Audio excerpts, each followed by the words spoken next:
Last week, I shared the story of why and how I wrote my book. And I thought that I would actually show you what that means in the reality of writing a book. So it started with me finding my grandfather's scrapbook, his Commonplace Scrapbook, and opening it to these beautiful pages and flicking through and just realizing that I had all of the fabulous stories that I could share in my book. And there is that proposal on the September the 30th that I said he wrote, the way of life to meet the need for a planned life, to meet every circumstance of life, every facet of living. And it was that really I took notice and realized I had to write the book. So, firstly, I had to then type up everything, which I did. I wrote everything and I started to transcribe the entire book. And then I thought, well, I need a structure to the book. How am I going to integrate his story with my stories, with the framework? So I broke it down into the 9 steps that I have and separated out physically the chunks that I might want to include into each of those chapters. And it did really work. It worked from control through to challenge, through to capture, through to choose, create, collaborate, commit, contribute, and change. And I don't know how, but it just did. They seem to really dovetail really well. The biggest challenge I had was cutting and deleting and selecting the various excerpts that I did keep.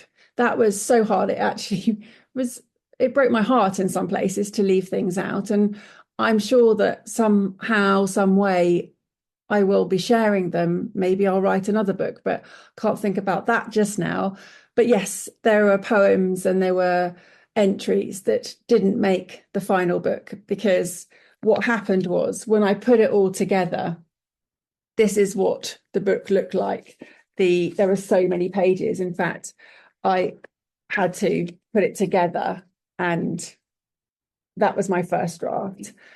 135,000 words, I think it was. I was contracted to write 50. So I then had to reduce. So a lot of things that I'd written got cut, as did a lot of George's entries from the transcript. And what I did is I went through it, and as you can see, literally just big edits through and made some notes about what was going to stay and what was going to go. So that's how I managed to then get it down to 86,000 words. And I submitted that as my first draft, and my lovely copy editor, actually my developmental editor, Beverly Glick, she said, "I loved it, Amy. I read it through twice, and it was only on the second reading that I realized it was 36,000 words over what we've agreed." So I then had to cut it, and I had to be brutal with those cuts and big red marks going through big sections of the book. So I then got it down to 86,000 words to 50,000 words. Actually, I probably got it down to about 52.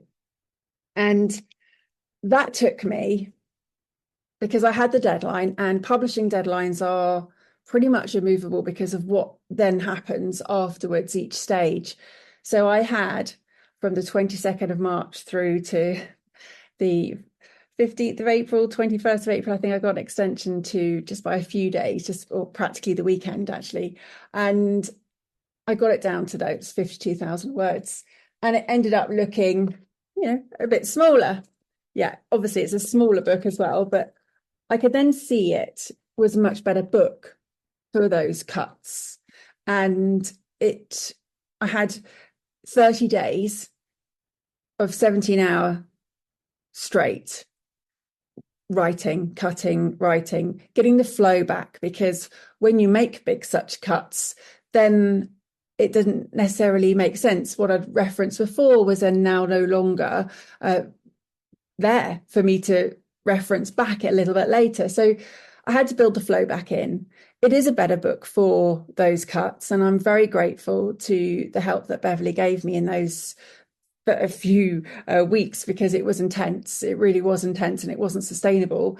But I did manage to cut it right down, and it was really a difficult process. But as I said, it's better for the reader. It's much easier now to navigate the book, and it's punchier. It will keep the reader, keep you engrossed, and you'll feel that each is a manageable element. So what I've done is I've got my introduction to place what's going on in the book, and a little bit of the story of behind it, because, you know, why have I written this and why is it of value to you? And then I take you through each of those steps. So taking you through the first step, I then talk about why that's relevant, what you need to do in terms of embodying it and taking those lessons on board. And then I use George's extracts to tell his story of what that particular step is also showing in his life and how that shows up. And then I've got some exercises. Those exercises will help you to really take on board all the learnings from that section.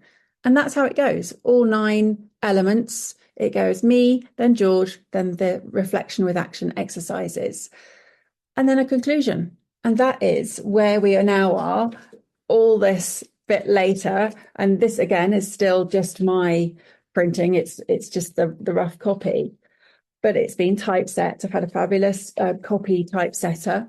And yeah, that was how I got from George's Commonplace Scrapbook all those months ago to having very nearly, this is still not the published version, but very nearly in 3 weeks' time, on the 24th, you'll be able to get your hands on the printed version of it. And I look forward to also, I'm going to share some of the extracts of the ones that are in the book, but also some that aren't in the book, so that you get to hear more of the magic of what's in this particular Commonplace Scrapbook of my grandfather. So yeah, the book is available, and you can pre-order it everywhere now, not just Amazon, but you can find it on Smith's, WH Smith's, on Blackwell's, Foyle's, Waterstones. There are others that I have now forgotten, but if you go to my website, amyrowlandson.com/book, all the links are there, and you can pre-order your book so that you'll get your hands on it the day it gets released on the 24th of October.